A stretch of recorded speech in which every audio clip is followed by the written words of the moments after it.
नमस्कार, शाम 5 बजे की हर बड़ी खबर देख रहा है इंडिया मेरे साथ। नमस्कार, आपके साथ मैं हूं मलिका मल्होत्रा। नेपाल से हम लगातार आपको ग्राउंड से रिपोर्ट्स दिखा रहे हैं। हमारी टीम लगातार नेपाल में मौजूद है, पल पल की जानकारी हम आप तक पहुंचा रहे हैं और बदलते हुए हालात पर हम नजर रखे हुए हैं। काठमांडू से सिक्ता देव हमारे साथ जुड़ चुकी हैं, वो लगातार वहां से अपडेट्स दे रही हैं। सिक्ता, ओवर टू यू। धन्यवाद मल्लिका। आज नेपाल में अंतरिम सरकार के गठन को लेकर हलचलें तेज रहीं। आज दोपहर को नेपाल के सेना प्रमुख ने एक बार फिर राष्ट्रपति भवन आकर राष्ट्रपति से मुलाकात की। इस बीच उम्मीद जताई जा रही है कि आज देर शाम तक अंतरिम सरकार के स्वरूप का पूरा फॉर्मूला सामने आ सकता है और मुखिया का नाम भी सामने आ जाएगा। ऐसे में एक दिलचस्प बात यह भी रही कि अंतरिम सरकार के मुखिया के नाम पर यू टर्न हुआ है और एक बार फिर नेपाल की पूर्व चीफ जस्टिस सुशीला कार्की इस रेस में सबसे आगे बताई जा रही हैं।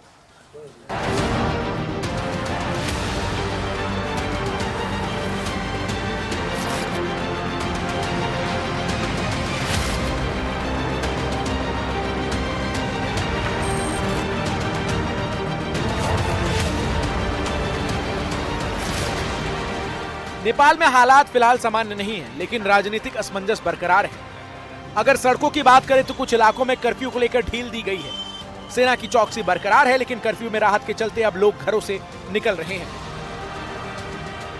कई ऐसे लोग होंगे जिन्होंने इसकी तस्वीर उस दिन अपने टेलीविजन स्क्रीन पर, सोशल मीडिया पर देखी होगी और अब ये जो आम जनता है, आम नागरिक है, वो आकर इसे खुद देखना चाहती है। हालांकि अब एंट्री पर पाबंदी लगा दी गई है। गेट संसद भवन के बंद कर दिए गए हैं, नए गेट लगाए गए हैं, इसमें दिखाई दे रहा है। उस दिन तो ये गेट तोड़ दिए गए थे जब आंदोलनकारी संसद भवन के अंदर गए थे। नेपाल के राष्ट्रपति भवन शीतल निवास में भी प्रदर्शनकारियों ने तोड़फोड़ और आगजनी की थी। अब इसके बाहर सेना की चौकसी है, हालांकि आसपास कर्फ्यू में कुछ देर के लिए ढील दी गई। मेरे पीछे शीतल निवास है। शीतल निवास यहाँ का राष्ट्रपति भवन है और यहाँ पर राष्ट्रपति जो है रहते हैं। जब 9 तारीख को उग्र प्रदर्शन हुआ युवाओं का, यहाँ पर भी बहुत बड़ी मात्रा में लोग आए और पूरी तरीके से इस इमारत को तोड़ दिया, आगजनी कर दी। आप देख सकते हैं कैसे इस पूरी इमारत में जो है आग लगी हुई है, पूरा काला हो रखा है और साथ ही अभी थल सेना आर्मी यहाँ पर पूरी तरीके से डिप्लॉयड है और कोशिश कर रही है कि इस पूरी एरिया को जो है एक सिक्योर किया जाए। अभी जो है कर्फ्यू हटा दिया गया है कुछ देर तक। हिंसा के बाद से नेपाल में असमंजस के हालात बने हुए हैं, अस्थिरता है। देखना होगा कि नेपाल में अंतरिम सरकार कौन बनाएगा। ये पीछे जो मेरी इमारत है शीतल निवास, यहाँ पर जो है रणनीति तय होगी और ये शीतल निवास ही किस्मत तय करेगा उस नेता की। नेपाल में सियासी संकट बरकरार है।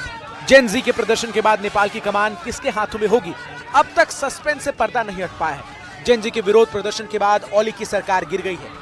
केपी शर्मा ओली के इस्तीफे के बाद अंतरिम प्रधानमंत्री की तलाश जारी है। इस बीच नेपाल में एक और यूटर्न देखने को मिला। नेपाल की पूर्व चीफ जस्टिस सुशीला कार्की एक बार फिर नेपाली अंतरिम प्रधानमंत्री की रेस में आगे हो गई। सूत्र के मुताबिक कल देर रात एक और सीक्रेट बैठक हुई। राष्ट्रपति भवन में हुई इस अहम बैठक में नेपाली आर्मी चीफ अशोक राज सिगदेल और सुशीला कार्की मौजूद थी। इसके अलावा स्पीकर, राष्ट्रीय सभा के अध्यक्ष नारायण दहल और सुप्रीम कोर्ट के चीफ जस्टिस प्रकाश सिंह राउत बैठक में शामिल थे। सूत्रों का कहना है कि सुशीला कार्की पर ही अब तक सहमति बनती दिख रही है। नेपाल में ओली की सरकार को उखाड़ने वाले जेन जी की भी पहली पसंद सुशीला कार्की ही है। हालांकि जेन जी के कुछ धड़े उनका विरोध भी कर रहे हैं।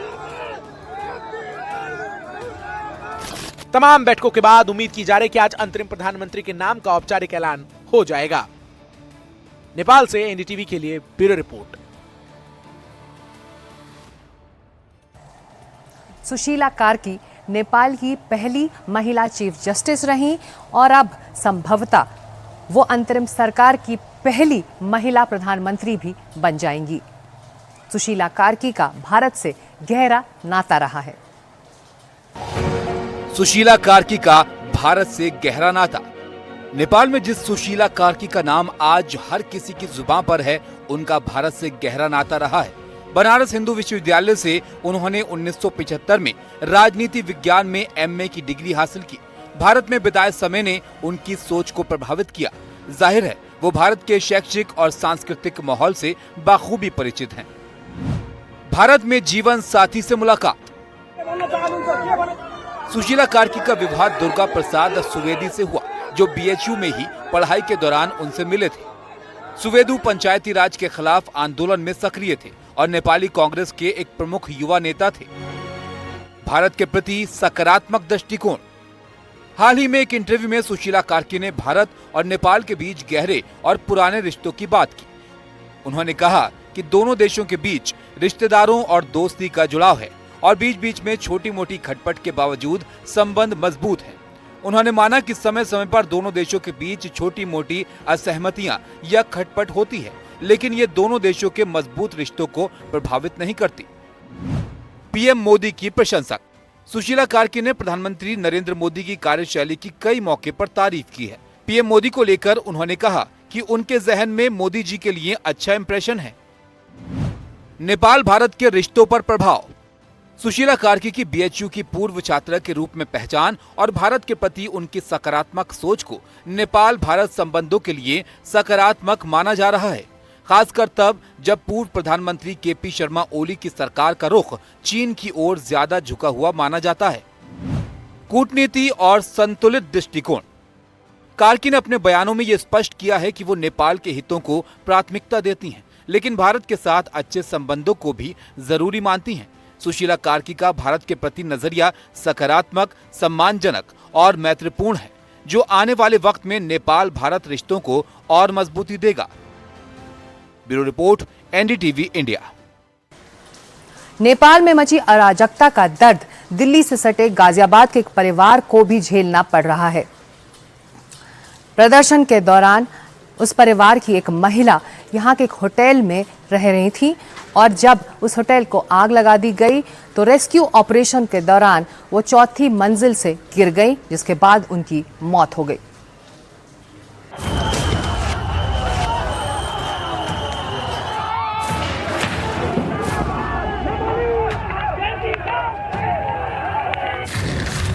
नेपाल की राजधानी काठमांडू में हुई हिंसा के दौरान एक होटल में आग लगने से गाजियाबाद की रहने वाली ट्रांसपोर्टर की पत्नी राजेश गोला की मौत हो गई।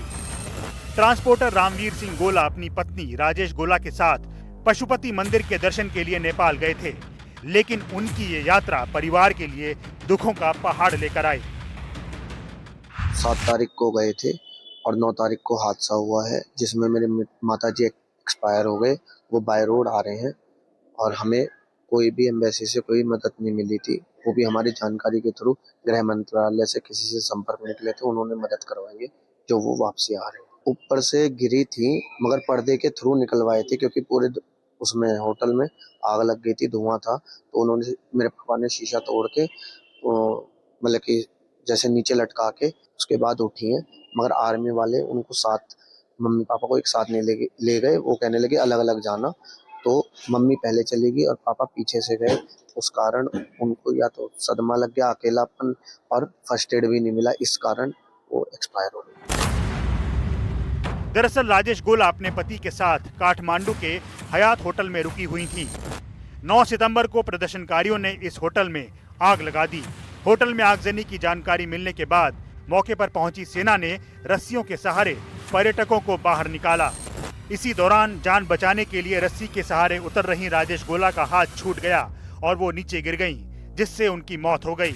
उनके पति भी इस हादसे में चोटिल हो गए।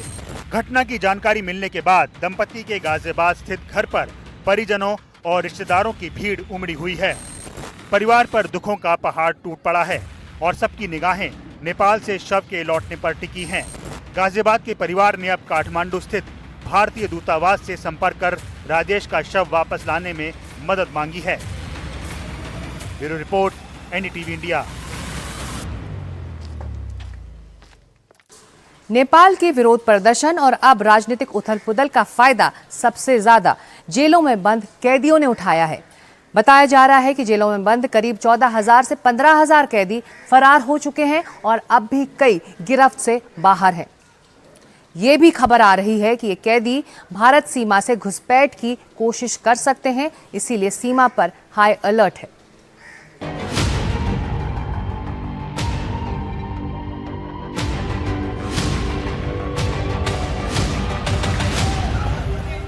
नेपाल की जेल में बंद कई खूंखार कैदियों ने देश में अचानक आई इस आपदा का फायदा उठाया और जेल से निकल भागे। खबर है कि 25 जेलों से अब तक 15,000 कैदी फरार हो चुके हैं। यूपी, बिहार, पश्चिम बंगाल और उत्तराखंड की सीमाएं नेपाल से सटी हुई हैं, जिसे देखते हुए भारतीय सीमा पर मौजूद एसएसबी के जवान भी अलर्ट हो गए हैं। अब तक मिली जानकारी के अनुसार नेपाल बॉर्डर से 60 कैदी गिरफ्तार किए गए हैं। यूपी के बॉर्डर से 22 कैदी गिरफ्तार किए गए हैं। बिहार बॉर्डर से 10 कैदी पकड़े गए हैं, जबकि बंगाल बॉर्डर से 3 कैदी गिरफ्तार किए गए हैं। भारत नेपाल बॉर्डर पर सुरक्षा में तैनात सभी जवान अलर्ट मोड पर हैं। भारत और नेपाल की सीमाएं खुली हुई हैं। खुली कुछ इस तरह की हैं कि अगर बॉर्डर पता करना हो तो सिर्फ आपको एक सफ़ेद पत्थर दिखाई देगा और ये सफ़ेद पत्थर ही जो भारत और नेपाल की सीमा है उसको बताता है। अब तस्वीरें देखिए, एसएसबी और पुलिस के जो जवान हैं वो जो खुली सीमा है वहाँ जिस तरह से गश्त कर रहे हैं कि कोई भी नेपाली नागरिक जो उस तरफ है अवैध तरीके से इधर ना आ जाए और इस सीमा की तरफ कोई भी व्यक्ति उधर से अवैध तरीके से ना घुसे, इसलिए कुछ स्थायी चौकियां बनाई गई हैं जो सामने दिखाई दे रही है। इस तरह की चौकियां हैं जहां 2-2 एसएसबी के जवानों को तैनात किया गया है और साथ ही लगातार मॉनिटरिंग के लिए जो सचल दल है वो यहां इस तरह से चलता है, हथियारों को साथ रखता है। हालांकि हथियारों की ज़रूरत इस सीमा पर नहीं पड़ती है, लेकिन फिर भी जिस तरह से 15,000 से ज़्यादा कैदी फरार हुए हैं वो भारत में ना आए, वो किसी तरह की अव्यवस्था ना पैदा करें, इसको देखते हुए ये सारी व्यवस्था, ये सारी कवायद की जा रही है। इस बीच खबर है कि नेपाल में जेल तोड़कर भागने वाले 192 कैदी गिरफ्तार कर लिए गए हैं। नेपाली सेना ने सप्तरी के राजबिराज स्थित जिला जेल से भागने की कोशिश कर रहे कैदियों को पकड़ लिया। नेपाली सेना और सुरक्षा कर्मियों ने फरार कैदियों से 94 हथियार भी जब्त किए हैं। नेपाल के बिगड़े हालात का असर भारत नेपाल की सीमा से सटे इलाकों में दिखाई दे रहा है। रक्सौल जिले के बाजारों के व्यापारी चिंता में हैं, क्योंकि ये बाजार पूरी तरह से नेपाल के ग्राहकों पर निर्भर थे। ये रक्सौल जो है ये बहुत ही महत्वपूर्ण बाजार है और बहुत बड़े जो एरिया है नेपाल के उसको कैटर करता है। ये अगर मैं आपको दिखाऊं, ये मार्केट है और यहाँ भी सन्नाटा पसरा हुआ है, लगभग शांति की स्थिति है। जबकि जब अगर नेपाल के साथ बॉर्डर बंद नहीं होता था तो यहाँ पर ग्राहक भरे होते थे। तो पूरा का पूरा बाजार जो है, रक्सौल बाजार को आप देखें, जो बिक्री है उसमें लगभग सन्नाटा का माहौल है। सर ये बताइए, मतलब ये जो बंद हुआ है बॉर्डर, उससे आप लोगों के व्यापार पे क्या असर पड़ा? पूरा असर है हम लोग के व्यापार पे। तो यहाँ हम लोग का व्यापार तो पूरा का पूरा समझिए कि उधर नेपाल के तरफ से ही है। यहाँ रक्सौल का लोकल कोई व्यापार नहीं है। लोकल का व्यापार सीजन के हिसाब से ही चलता है। और आपको अंदर पहले अगर आप 100 रुपये का बेचते थे तो अभी कितने का बेच रहे हैं? अभी तो कुछ नहीं होता, जीरो है पूरा। यहाँ का रक्सौल का बाज़ार या सीमावर्ती जितने बाज़ार हैं वो सब नेपाल पर डिपेंड है, नेपाल के उपभोक्ताओं पर डिपेंड है, यह सबको पता है। और वहाँ के लोग अभी कर्फ्यू या अनिश्चितता वाला जो वातावरण है नेपाल में, एक भी जन वहाँ से नहीं आ रहे हैं। कुछ लोग जो नेपाल में थे उन्होंने बताया कि वहाँ हालात काफी खराब थे। नेपाल गए थे, अभी नेपाल से लौट के आ रहे हैं पोखरा से। अरे उधर अंदर में बहुत बुरा स्थिति है। नेपाल में हुए हिंसक प्रदर्शनों का असर अब भारत नेपाल सीमा पर भी दिखाई देने लगा है। मंडियां बंद हैं, जिससे व्यापार पर असर पड़ा है। Bureau report, NDTV India. Raja Gyanendra Shah ने हाल की इन घटनाओं पर संवेदनाएं जताई हैं और साथ ही ये कहा है कि जो लोग इसके लिए जिम्मेदार हैं, अराजकता फैलाने के लिए, उनके खिलाफ सख्त कार्रवाई होनी चाहिए।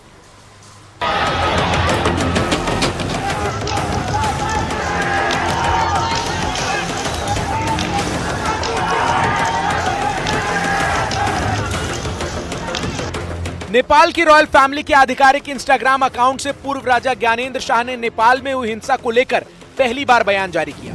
हिंसा पर अपनी संवेदना व्यक्त करते हुए उन्होंने कहा कि जो कुछ भी हुआ वो बहुत दुखद और पीड़ादायक है। इस घटना में जिन लोगों की जान गई है उनके परिवारों के प्रति उन्होंने गहरी संवेदना प्रकट की।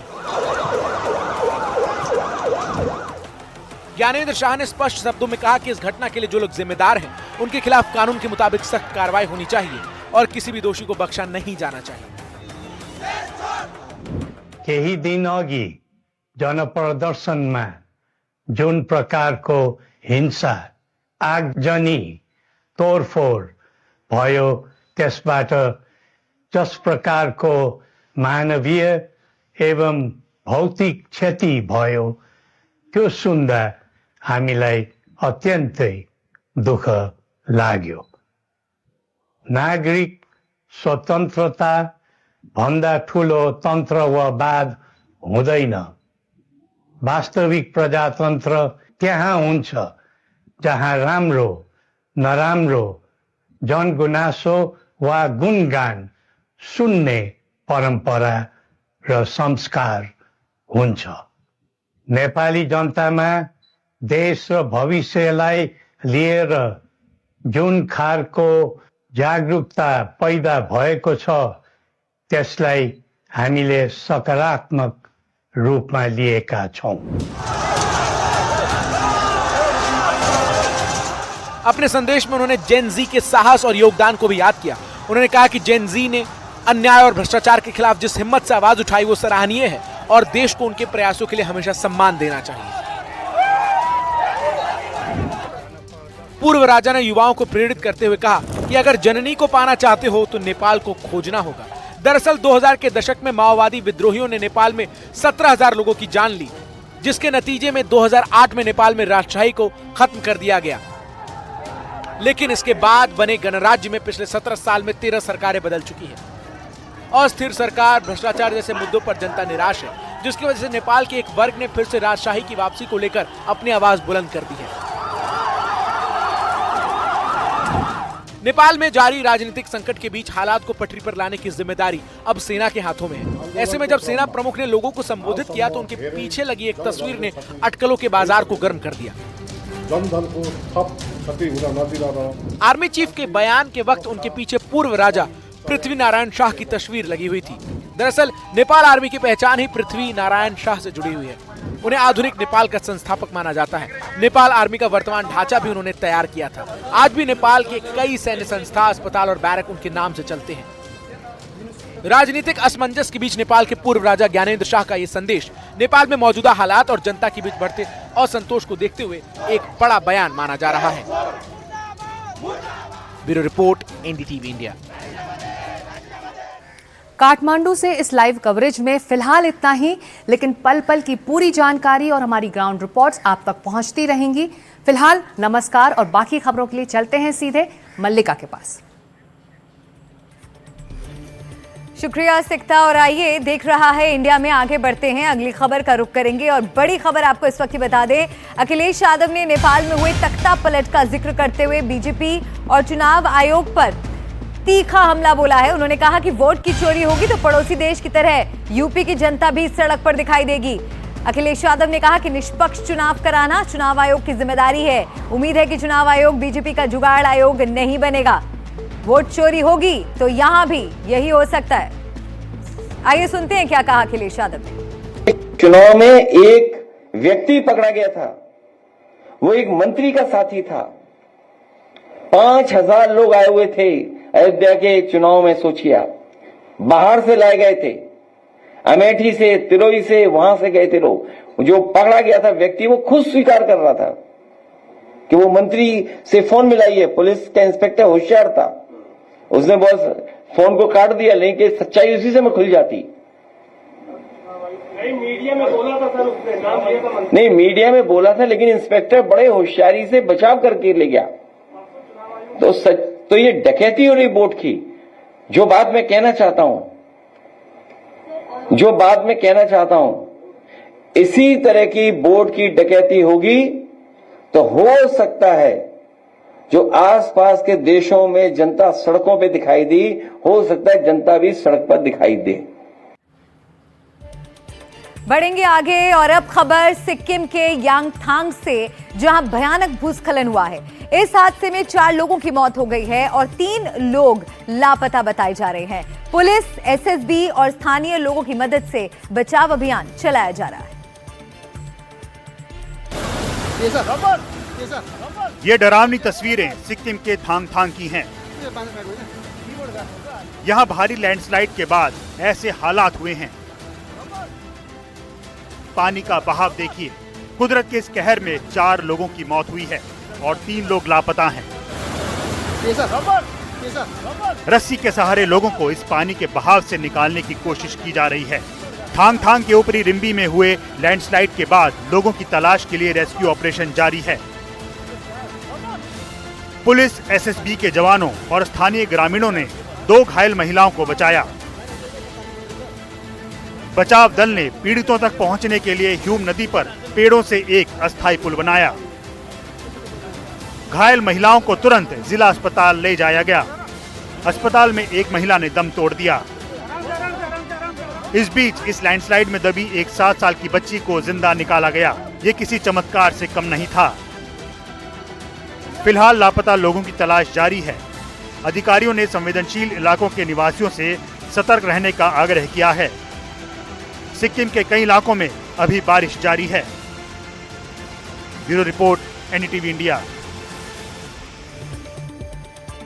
देख रहा है इंडिया। अगली खबर पुणे से। पुणे में दरगाह के नीचे सुरंग मिली है। सुरंग मिलने के बाद से इलाके में तनाव है। फिलहाल पुलिस मामले की जांच कर रही है, लेकिन इस घटना के कारण हिंदू और मुस्लिम संगठनों के बीच विवाद पैदा हो गया है। पुणे के अंबागांव तालुका के मंचर शहर में दरगाह के नीचे सड़क निर्माण कार्य के दौरान अचानक दरगाह का एक हिस्सा ढह गया। इस ढहे हुए हिस्से में एक सुरंग जैसी संरचना दिखाई दी, जिसके बाद क्षेत्र में हड़कंप मच गया। इस घटना के कारण हिंदू और मुस्लिम संगठनों के बीच विवाद पैदा हो गया और तनाव का माहौल फैल गया। हिंदू संगठनों ने इस सुरंग की जांच कर सच्चाई सामने लाने की मांग की। वहीं मुस्लिम संगठनों ने दरगाह को हुए नुकसान पर नाराजगी जताते हुए घटना को दुर्भाग्यपूर्ण बताया है। क्षेत्र में फिलहाल लोगों के प्रवेश पर प्रतिबंध लगा दिया गया और सीसीटीवी के माध्यम से निगरानी शुरू की गई है। प्रत्यक्षदर्शियों के अनुसार पुलिस ने सुरंग का निरीक्षण किया, जिसमें कुछ लकड़ी के ढांचे जैसी वस्तुएं मिली हैं। अभी भी क्षेत्र में तनाव बना हुआ है। किसी भी अप्रिय घटना को रोकने के लिए पुलिस प्रशासन सतर्क है।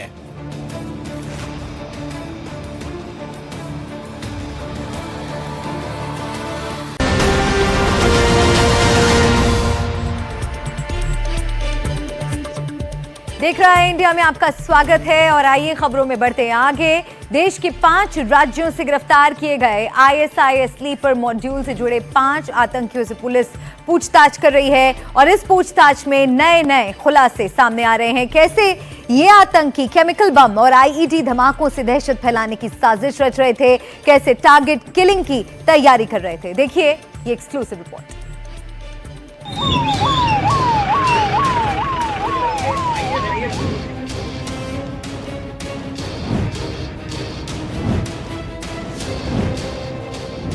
पुलिस ने आईएसआईएस के स्लीपर मॉड्यूल सेल से जुड़े जिन आतंकवादियों को गिरफ्तार किया है, उनको लेकर अब नए खुलासे हो रहे हैं। आईएसआईएस मॉड्यूल के खिलाफ ऑपरेशन तेज करते हुए पुलिस ने अब तक 5 आतंकियों को गिरफ्तार किया है। ये आतंकी हैं अशहर दानिश, आफताब कुरैशी, सुफियान खान, कामरान कुरैशी और मोहम्मद हुजैफ यमन। और उनसे पूछताछ में चौंकाने वाली बातें सामने आ रही हैं। सोर्सेस के मुताबिक पूछताछ में सामने आया है कि इन आतंकियों के निशाने पर राइट विंग के लीडर थे। ये आतंकवादी टारगेट किलिंग करने वाले थे। साथ ही ये दहशतगर्द फिताइन हमले की भी तैयारी कर रहे थे, सुसाइड जैकेट तैयार कर रहे थे। ये बात भी सामने आई है कि आतंकियों के हैंडलर पाकिस्तान में मौजूद हैं। गिरफ्तार किए गए आतंकियों के पास से जो सामान मिला वो भी आपको बता देते हैं। इनके पास से hydrochloric acid, nitric acid, sodium bicarbonate, sulphur powder, pH value checker, beaker set, safety gloves, respiratory mask, एक लैपटॉप, एक mobile, strip wire, circuit, motherboard और डायोड्स बरामद हुए हैं। गिरफ्तार हुए इन आतंकियों का मकसद स्लीपर सेल में ज्यादा से ज्यादा आतंकवादियों को जोड़ना था और खिलाफत नाम से एक ग्रुप तैयार करना था। पुलिस के मुताबिक पकड़े गए सभी लोग एक दूसरे से अलग अलग सोशल मीडिया ऐप्स से बात करते थे। यहाँ तक कि पाकिस्तानी हैंडलर भी इनसे अलग अलग सोशल मीडिया ऐप से बात करता था और बात होती थी गजवाए हिंद और खिलाफत की, यानी कि भारत में अलग अलग जगहों पर जमीनों पर कब्जा करना और फिर वहां से जिहाद छेड़ना। खिलाफत बेसिकली है क्या? खिलाफत का मतलब क्या? देखिए, एक डिस्टॉर्टेड अंडरस्टैंडिंग है रिलीजन की कि किसी एक जगह को, जैसे आईएसआईएस ने किया कि एक जगह एक्वायर की और उसको डिक्लेयर कर दिया कि ये यहाँ पे शरिया लागू होगी, और ये वहाँ पे फिर ये समझते हैं कि एक मिसअंडरस्टैंडिंग है इनकी, ये पुअर अंडरस्टैंडिंग है कि इनको एक जस्टिफिकेशन समझते हैं कि मिल जाता है क्राइम करने का या टेररिटी फैलाने का। तो जैसे ISIS ने किया था उसी तर्ज पे ये करना चाह रहे थे। पुलिस लगातार इन आतंकवादियों से पूछताछ कर रही है। बताया जा रहा है कि ये आतंकवादी सिग्नल ऐप के जरिए संपर्क में थे। 40 आतंकी मॉड्यूल में सक्रिय सदस्य थे। आईसिस मॉड्यूल का किंगपिन दानिश है। दानिश आईडी बनाते समय घायल हुआ था। 5 सदस्यों को आतंकी गतिविधियों की जानकारी थी। 2 आतंकियों ने मेवात से हथियार खरीदे थे। निजामुद्दीन स्टेशन से ये मुंबई जाने की तैयारी में थे। आफ्ताब और सुफियान को पुलिस ने गिरफ्तार किया, जिनके पास से पिस्टल और कारतूस बरामद किए। ये आतंकवादी देश भर में बड़े हमले की तैयारी में थे। आतंकियों से पुलिस की पूछताछ जारी है और आगे और भी खुलासे हो सकते हैं। एनडीटीवी इंडिया के लिए मुकेश सिंह सेंगर की रिपोर्ट। और अमेरिका से एक दिल दहला देने वाली वारदात की खबर सामने आई। वॉशिंग मशीन के विवाद को लेकर अमेरिका के टेक्सास में 50 साल के एक भारतीय मोटेल मैनेजर की उसकी पत्नी और बेटे के सामने ही हत्या कर दी गई। कुल्हाड़ी से मारकर उसका सर धड़ से अलग कर दिया। इस हादसे की सीसीटीवी फुटेज भी सामने आई, जिसे देखकर किसी का भी दिल दह जाए।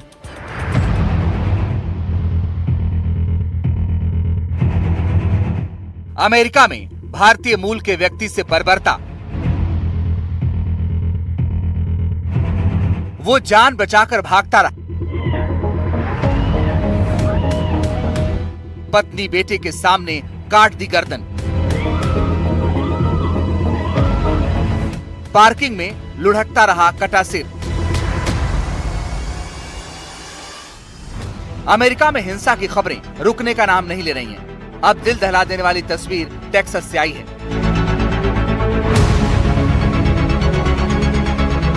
वॉशिंग मशीन को लेकर हुए मामूली विवाद में एक भारतीय मूल के नागरिक की गला काटकर हत्या कर दी गई।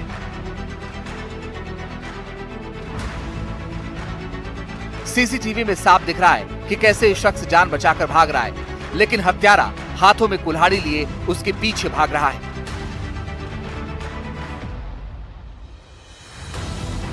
जानकारी के मुताबिक राज्य के डैलस में वॉशिंग मशीन को लेकर हुए विवाद में 50 वर्षीय भारतीय मूल के मोटल मैनेजर चंद्रमौली बॉब नागमलैया की हत्या कर दी गई। हत्या का आरोप चंद्रमौली के साथ काम करने वाले योडनिस कोबोस मार्टिनेज पर है।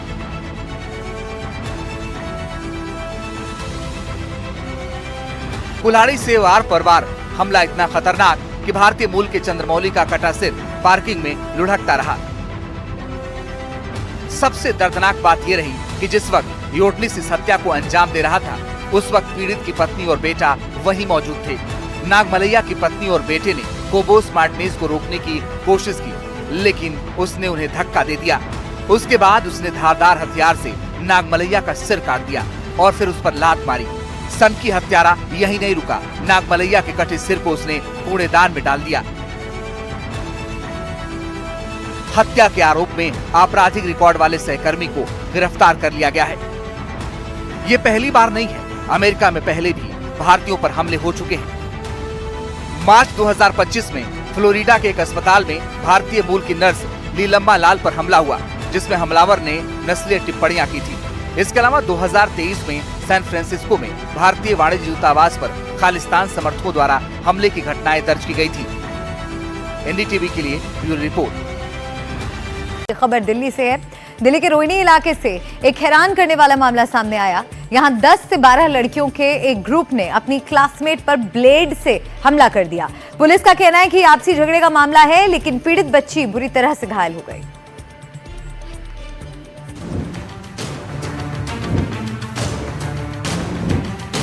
इस तस्वीर को देखकर आपके भी रोंगटे खड़े हो जाएंगे। देश की राजधानी दिल्ली में आपसी दुश्मनी में ही स्कूल की छात्रा ने अपनी क्लासमेट पर ब्लेड से हमला कर उसे बुरी तरह घायल कर दिया। छात्रा पर हमले की सीसीटीवी देखकर आप चौंक जाएंगे। सड़क पर दिन दहाड़े ब्लेड से हमला, ऐसे लगता है ये स्कूल में पढ़ने वाली नाबालिग बच्चियां नहीं बल्कि कोई शातिर गैंग है। सीसीटीवी में साफ दिख रहा है कि पीड़िता को कुछ छात्रों ने स्कूल के बाहर सड़क पर घेरा हुआ है। इनमें से टी शर्ट पहनी हुई छात्रा उसे थप्पड़ मार रही है। बताया जा रहा है कि पहले भी इन लड़कियों ने दूसरी लड़की को परेशान किया था, लेकिन उसने उनकी हरकतों को नजरअंदाज कर दिया। पीड़िता का कहना है कि हमला करने वाली लड़कियों से उसकी कोई व्यक्तिगत दुश्मनी नहीं है। मुझे नहीं पता कि उन्होंने मुझ पर हमला क्यों किया।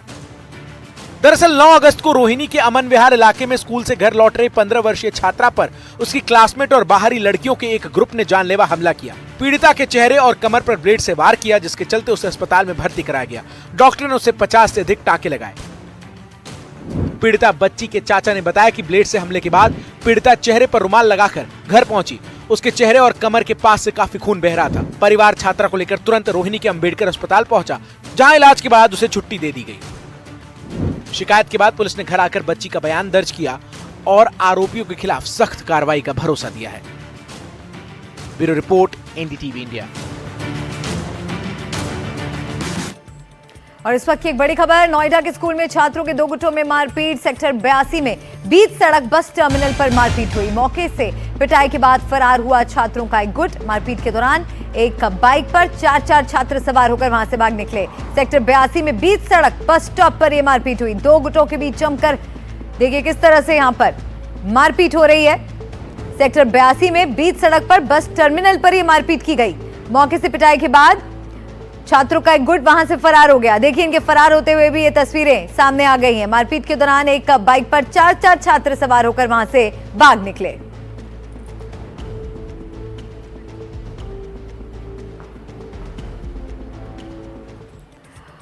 और अब आपको खबर दिखाते हैं उत्तर प्रदेश के बुलंदशहर से। यहां पर भी मेरठ की तरह एक हत्याकांड सामने आया है। यहां प्रीति नाम की महिला ने अपने प्रेमी के साथ मिलकर अपने पति की हत्या कर दी। इतना ही नहीं, हत्या का हार्ट अटैक से मौत बताने का झूठा नाटक भी रचा गया। उत्तर प्रदेश के बुलंदशहर जिले के बीबीनगर थाना इलाके के परतापुर गांव में एक दिल दहला देने वाला हत्याकांड सामने आया। यहां एक पत्नी ने अपने प्रेमी के साथ मिलकर अपने पति ओमपाल के गला घोटकर हत्या कर दी। हत्या को छुपाने के लिए आरोपियों ने इसे हार्ट अटैक का रूप देने की कोशिश की। उन्होंने गांव वालों और परिवार को गुमराह करने के लिए नाटक रचा, लेकिन उनकी ये चाल कामयाब नहीं हो सकी। मृतक की भतीजे ने इस साजिश की पोल खोल दी। महिला ने अपने प्रेमी के साथ मिलकर अपने पति की हत्या कर दी। इस संबंध में दोनों को हिरासत में लेकर पूछताछ की गई। दोनों ने अपराध को कबूल किया है और दोनों के निशानदेही पर एक चुन्नी बरामद हुआ है जो घटना में गला दबाने में प्रयुक्त हुआ है। दोनों आरोपियों को हिरासत में लेकर माननीय न्यायालय रवाना किया जा रहा है। पुलिस ने सनसनीखेज मामले में फौरन कार्रवाई करते हुए मृतक की पत्नी प्रीति और उसके प्रेमी अभय को गिरफ्तार कर लिया है। जांच में सामने आया कि प्रीति और अभय पिछले 2 साल से प्रेम संबंध में थे। दोनों एक साथ रहना चाहते थे, लेकिन ओमपाल उनके रास्ते में रुकावट बन रहा था। इसी वजह से दोनों ने मिलकर ओमपाल की हत्या की साजिश रची। इस वारदात ने पूरे इलाके में सनसनी फैला दी है। गांव वालों का कहना है कि यह घटना न केवल परिवार के लिए बल्कि पूरे समुदाय के लिए एक बड़ा झटका है। और राजस्थान के बारा में चल रहे मेले में एक हादसा हो गया। एक नाव झूले से एक महिला संतुलन खोकर नीचे गिर पड़ी। घायल महिला को अस्पताल में भर्ती कराया गया, लेकिन झूलों में सेफ्टी बेल्ट न होने को लेकर सवाल उठने लगे हैं।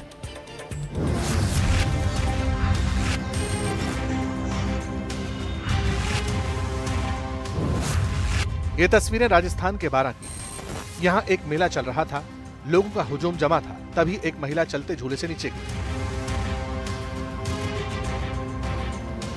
ऐसा लग रहा है जैसा उसका बैलेंस बिगड़ गया। ये झूला नाव वाला झूला था। इसमें ऊपर नीचे जाते वक्त आपको बहुत ही सावधानी से बैठना होता है, लेकिन महिला का बैलेंस बिगड़ते ही झूला ऊपर गया और महिला नीचे गिर गई। कि जहाँ हम खड़े हैं 12 का डोल मेला ग्राउंड है और डोल मेला ग्राउंड पर झूला चक्री का अलग से स्थान है। यहाँ पर डोलर चक्री चल रहे हैं। जहाँ पर देर रात को एक हादसा सामने आया है कि ये जो नाव है इस पर महिला बैठी हुई थी और महिला अचानक से नाव से नीचे गिरी और घायल होगी। घायल होने के बाद यहाँ अफरा तफरी मची और उसे जिला अस्पताल में भर्ती कराया गया। हालांकि मैं आपको ये बता दूं जो नाव वाला है झूले में, उसके द्वारा नियमों की अनदेखी कर लोगों को झूलाया जा रहा है। वही दूसरी ओर देखा जाए तो यहाँ पर जो सेफ्टी के लिए जो बेल्ट होती है और जो अन्य सामग्री होती है, उनको जो झूला चक्री वाला है उसके द्वारा पूर्ति नहीं की जा रही है। युवती के झूले से गिरने का ये वीडियो सोशल मीडिया पर वायरल हो रहा है, झूले से बैलेंस खो बैठी महिला नीचे लगी ट्यूबलाइट पर गिरी, जिसकी वजह से उसे काफी चोटें आईं। जैसे ही लोगों की नजर युवती पर पड़ी, आनन फानन में उसे अस्पताल ले जाया गया। युवती का इलाज जारी है, लेकिन इस हादसे ने कई सवाल उठा दिए हैं। नाव वाले झूले के लिए सेफ्टी बेल्ट क्यों नहीं थी? फिलहाल इस मामले में कई स्तर की जांच भी की जा रही है, क्योंकि सिक्योरिटी के लिहाज से यह हादसा डराने वाला है।